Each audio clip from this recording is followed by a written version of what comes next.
Hello friends, मैं संजीव और एक बार फिर से स्वागत करता हूं आप सभी का। और आज हम लोग देख रहे थे, जैसे पिछले वीडियो में आपने देखा होगा, क्लास 7th की साइंस हमने आपको पार्ट 1 समझाया था और आज उसका प्रश्नोत्तर का नंबर है, जिसमें हम लोगों ने पूरा पाठ यानी समझ लिया था। देख लेते हैं एक बार पार्ट को हम लोग। इसमें बुक आपकी ये आपका यहाँ तक हमने आपको पूरा समझा दिया था और बाकी बचा हुआ था प्रमुख शब्द और आपने क्या सीखा। देख लेते हैं हम लोग, एक बार देख लेते हैं हमने क्या सीखा, या फिर इसको हम लोगों ने इसको देख लेंगे आप लोग। इस ये पूरा पाठ का ही है। अभ्यास यहाँ पे दिया गया, जीवों को खाद्य की आवश्यकता क्यों होती है, परजीवी और मृतजीवी में अंतर क्या होता है, यहाँ पे आप पत्ती में मंड की उपस्थिति का परीक्षण कैसे करेंगे। ये बहुत सारे क्वेश्चन हैं जिसका हम लोग देख लेते हैं। चलिए, इसके उत्तर कैसे लिखेंगे और कैसे समझेंगे इसके उत्तर को, ये सब चीज़ें हम लोग आज देखेंगे।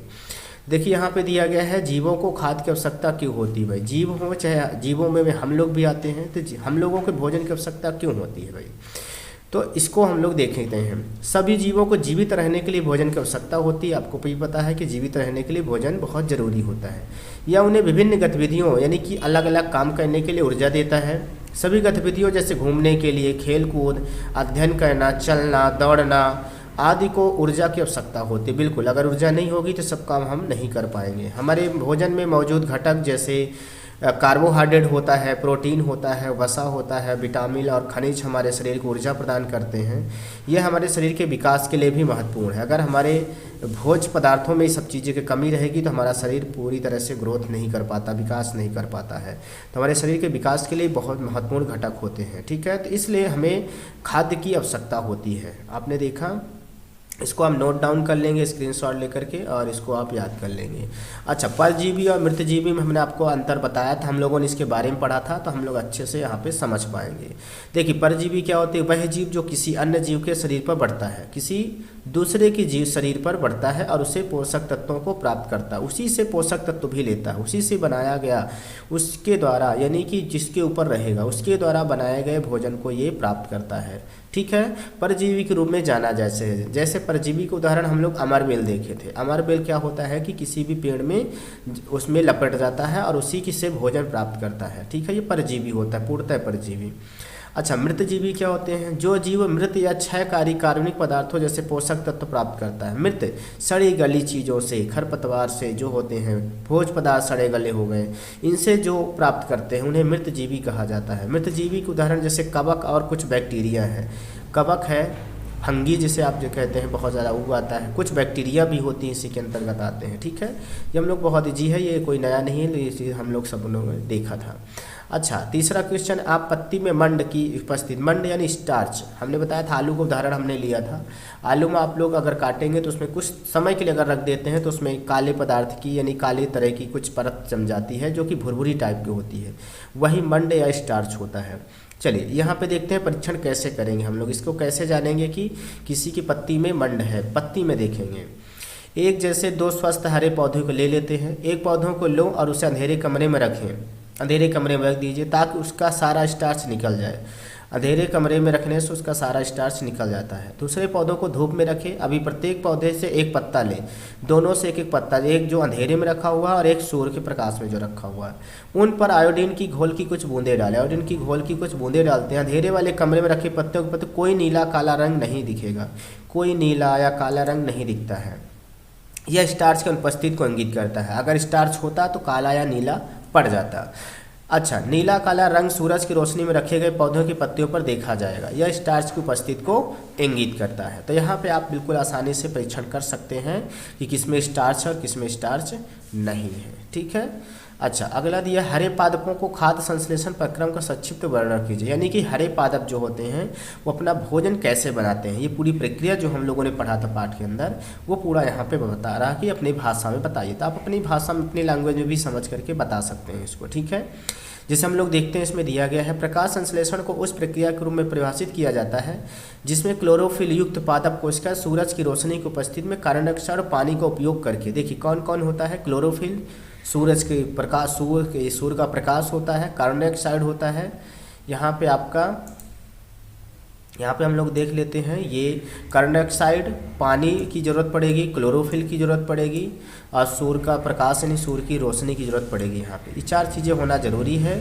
और उपयोग करके कार्बोहाइड्रेट के रूप में भोजन प्राप्त करता, किसके रूप में? कार्बोहाइड्रेट के रूप में भोजन प्राप्त करता और ऊर्जा संश्लेषित करती है। प्रकाश संश्लेषण के लिए आवश्यक स्रोत, अच्छा आवश्यक स्रोत क्या होता है? पानी को पौधों की जड़ों से लिया जाता है। अच्छा, भोजन बनाने के लिए जब चीज़ें पानी, कार्बन डाइऑक्साइड, सूरज की रोशनी, सूर्य की रोशनी तो सूर्य से लेंगे, क्लोरोफिल उसमें पौधे के खुद ही हरे भाग में होता है, कार्बन डाइऑक्साइड मनुष्य के द्वारा जो छोड़ी गई, जानवरों के द्वारा छोड़ी गई कार्बन डाइऑक्साइड ग्रहण की। पानी कहाँ से आता है? पानी को पौधों की जड़ों से लिया जाता है और पत्तियों तक पहुँचाया जाता है। हवा से कार्बन डाइऑक्साइड ले लिया गया, पत्तियों में रंध्र नामक छोटे छिद्र के माध्यम से प्रवेश कर जाती है। क्लोरोफिल युक्त कोशिकाओं में फैलती है। क्लोरोफिल कहाँ होता है? कोशिकाओं में रहता है, वहाँ से ले लिया जाता है। सौर ऊर्जा का उपयोग करके पानी में से हाइड्रोजन और ऑक्सीजन की प्राप्ति के लिए किया जाता है। देखो, हाइड्रोजन और ऑक्सीजन की, यह हाइड्रोजन कार्बन डाइऑक्साइड के साथ संयुक्त होकर पौधे के लिए भोजन बनाने के योग्य होता है, जिसका उपयोग अंततः जानवरों द्वारा भी किया जाता है। अच्छा, यह इतना बड़ा आप ना करके इतना भी बता सकते हैं कि इसके द्वारा होता है। इसमें आप बहुत डिटेल बता दिया है कि ये यहाँ से प्राप्त करते हैं, लेकिन आप अगर स्रोत ना बता करके केवल ये बता दें कि हम लोग क्लोरोफिल सूरज की रोशनी है, कार्बन डाइऑक्साइड पानी का उपयोग करके प्रकाश का संश्लेषण किया जाता है, जिसको बनाने के लिए इसमें बाहर से कार्बन डाइऑक्साइड लेता, अपने मतलब इसको बहुत छोटा कर सकते हैं आप थोड़ा सा, ठीक है, बिल्कुल। चलिए, दिया है कि क्वेश्चन नंबर 5 दिया गया है यहाँ पे, किसी प्रवाह चित्र की सहायता द्वारा दर्शाइए कि पादप भोजन के मूलभूत स्रोत हैं। पादप क्या है? भोजन के मूलभूत स्रोत देख लेते हैं। अच्छा, सूर्य को सौर ऊर्जा मिली, यहाँ से बताइए सौर ऊर्जा प्राप्त हुई, और यहाँ से कार्बन डाइऑक्साइड वायुमंडल से ले लिया गया, ऑक्सीजन यहाँ से छोड़ा गया, पत्तियों में क्लोरोफिल होता है, जल और खनिज लवण जड़ से ले लिया गया। ये देखिए यहाँ पे पूरी तरह से ये भोजन के मूलभूत स्रोत है ये पौधे का। सूर्य का प्रकाश, कार्बन डाइऑक्साइड हो गया, जल हो गया, इधर आपका पत्तियों क्लोरोफिल यहाँ पे प्राप्त होगा कोशिकाओं से। चलिए खालिस्तान देख लेते हैं हम लोग। खालिस्तान यहाँ पे देख लेते हैं, पहला क्या दिया, यहाँ पे खालिस्तान देख लेते हैं हम लोग। यहाँ पे क्या दिया गया है, क्योंकि हरे पादप अपना खाद्य स्वयं बनाते हैं तो इसलिए इन्हें क्या कहते हैं? तो जो स्वयं बनाते हैं, स्वयं जो खाना बनाते हैं, उनको क्या कहते हैं? स्वपोषी कहा जाता है। क्या कहा जाता है? स्वपोषी कहा जाता है, बिल्कुल। पादपों द्वारा संश्लेषित खाद्य का भंडारण कहाँ किया जाता है, किस रूप में किया जाता है? तो मंड के रूप में किया जाता है। किस रूप में किया जाता है? मंड के रूप में किया जाता है, ठीक है, बिल्कुल। अच्छा, ग नंबर की बात की जाए, प्रकाश संश्लेषण के प्रक्रम में जिस वर्णक द्वारा ऊर्जा संग्रहित की जाती है उस वर्णक को क्या कहते हैं? वो वर्णक का नाम क्लोरोफिल है। क्या नाम है? क्लोरोफिल नाम है उसका, बिल्कुल। जो पत्तियों में पाया जाता है, हरे भाग में पाया जाता है क्लोरोफिल, ठीक है, बिल्कुल, क्लोरोफिल पाया जाता है। अच्छा, प्रकाश संश्लेषण में पादप वायुमंडल से लेते हैं, वायुमंडल से क्या लेते हैं? कार्बन डाइऑक्साइड लेते हैं, CO2 लेते हैं। क्या लेते हैं? CO2, तथा का उत्पादन करते हैं, O2 का उत्पादन करते हैं, यानी ऑक्सीजन का उत्पादन करते हैं। किसका? ऑक्सीजन का उत्पादन करते हैं, ठीक है, बिल्कुल। ऑक्सीजन बनाते हैं इससे CO2 लेकर के, ठीक है, बिल्कुल। अच्छा, यहाँ पे दिया गया है, निम्न कथनों से संबंध परिभाषित शब्द बताइए। अच्छा, पीत दुर्बल तने वाला परजीवी पादप। अच्छा, जो बिल्कुल पीत दुर्बल, उसके पत्ते जो दुर्बल, तने दुर्बल हों, उसके पादप का नाम अमरबेल। ये सबसे अच्छा उदाहरण है, बहुत पतला होता है। एक पादप जिसमें स्वपोषण और विषम पोषण दोनों ही प्रणाली पाई जाती है। विषम पोषण वो जीवों को, कीटों को खाने वाला जो हम लोग बताए थे, घटपर्णी, ठीक है, घटपर्णी यानी कि आपका जो कीटों को भक्षण करता था, कीट भक्षी जिसे कहते हैं, ठीक है। अच्छा, वे रंध्र, रंध्र का नाम बताएं जिनके द्वारा पत्तियों में गैसों का आदान प्रदान यानी विनिमय होता है। पर्णरंध्र, जो छिद्र होते हैं, स्टोमेटा जो होता है पर्णरंध्र, उनकी बात कर रहा है, ठीक है। चलिए हम लोग यहाँ पे बात कर लेते हैं। यहाँ पे कॉलम ए में दिए गए शब्दों को बी से मिलान करना है, ठीक है। तो यहाँ पे हम लोगों ने देखा क्लोरोफिल किससे प्राप्त होता है? पत्तियों में होता है। नाइट्रोजन जीवाणु द्वारा लिया जाता है। अमरबेल एक परजीवी है। और जंतु क्या है? परपोषित, जंतु परपोषित है, दूसरे के द्वारा परपोषित होता है। कीट बच्ची को घटपर्णी भी कहा जाता है। पिचर पादप इसका नाम है। बिल्कुल यहाँ पे सिंपल सा दिया गया था, यहाँ पे आप देख सकते हैं, मिला सकते हैं इसमें। क्लोरोफिल हम लोग देखे थे पत्तियों में मिलता है।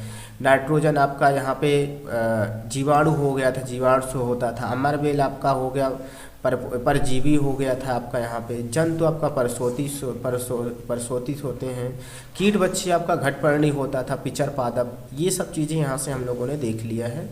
बहुत ही सिंपल दिया गया है। अच्छा, यहाँ पे सत्य असत्य दिया गया है, थोड़ा इसको भी देख लेते हैं। ठीक है, निम्नलिखित कथनों में से सत्य और असत्य कथनों का चयन कीजिए। कैसे जानेंगे? का नंबर दिया गया, प्रकाश संश्लेषण में कार्बन डाइऑक्साइड मुक्त होती है? नहीं, कार्बन डाइऑक्साइड नहीं मुक्त होती, बल्कि O2 ऑक्सीजन मुक्त होती। कौन मुक्त होती है? ऑक्सीजन मुक्त होती है। इसमें ये असत्य दिया गया है। क्या दिया गया है? असत्य दिया गया है। अच्छा, खा नंबर में ऐसे पादप जो अपना भोजन स्वयं संश्लेषित करते हैं मृतजीवी कहलाते? नहीं, बिल्कुल नहीं, वो मृतजीवी नहीं कहलाते, असत्य है। जो स्वयं करते हैं वो स्वपोषी कहलाते हैं। ये भी गलत है आपका। ठीक है, ये भी क्या है? गलत दिया गया है। ठीक है, बिल्कुल ये भी गलत दिया गया है और ये भी गलत दिया गया था। अच्छा, ग नंबर देख लेते हैं, प्रकाश संश्लेषण का उत्पाद प्रोटीन नहीं है, तो ये बिल्कुल गलत है। प्रकाश संश्लेषण का उत्पाद प्रोटीन भी उसमें मिला होता है, कार्बन डाइऑक्साइड में सब कुछ होता है, जो कि ये भी असत्य हो गया आपका। घ नंबर में क्या देखते हैं, प्रकाश संश्लेषण में सौर ऊर्जा का रासायनिक ऊर्जा में रूपांतरण होता है। सौर ऊर्जा का, बिल्कुल सौर के द्वारा ऊर्जा ली जाती है और उसको रासायनिक ऊर्जा में खाने की ऊर्जा के रूप में परिवर्तित किया जाता है, तो इसको हम कह सकते हैं कि सौर ऊर्जा का रासायनिक ऊर्जा में उत्पादन हुआ है। ये बिल्कुल सही बात है। ठीक है, बिल्कुल। अच्छा, यहाँ पे एक ऑब्जेक्टिव दिया गया है, पादप के किस भाग द्वारा प्रकाश संश्लेषण हेतु वायु से कार्बन डाइऑक्साइड ली जाती है? बिल्कुल, वो रंध्र होता है। रंध्र हम लोगों ने देखा था, छिद्र, स्टोमेटा जो होता है यही है। मूल रोम के द्वारा नहीं लिया जाता है, पर्णशिराएँ नहीं होती हैं, बाह्यदल के द्वारा नहीं लिया जाता है। अच्छा, अगला है यहाँ पे, वायुमंडल से मुक्तः जिस भाग द्वारा पादप कार्बन डाइऑक्साइड प्राप्त करते हैं क्या है? जड़ के द्वारा नहीं, तना के द्वारा, पुष्प के द्वारा, बिल्कुल नहीं, पत्तियों के द्वारा, उसी में स्टोमेटा होता है। ठीक है, बिल्कुल। अच्छा, इस प्रकार ये आपके सारे क्वेश्चन आंसर हो चुके हैं, हम लोगों ने इसको देख लिया है। ठीक है, आई होप कि आपको बेहतर तरीके से समझ में आया होगा। दोस्तों तक भी शेयर कीजिएगा, और इसको हम लोग नेक्स्ट चैप्टर नेक्स्ट डे हम लोग पढ़ेंगे। नेक्स्ट चैप्टर यानी कि चैप्टर 2 हम लोग करने वाले हैं। इसको पढ़ लीजिएगा, इसको नोट कर लीजिएगा और इसको याद भी कर लेना है, जिससे कि हम लोग चैप्टर 2 पढ़ें तो उसमें एक दूसरे से लिंक होता है पूरी चीज़ें, जिससे हम लोग कर पाएँ। ठीक है, तो हम लोग मिलते हैं नेक्स्ट वीडियो में, तब तक सभी को जय हिंद।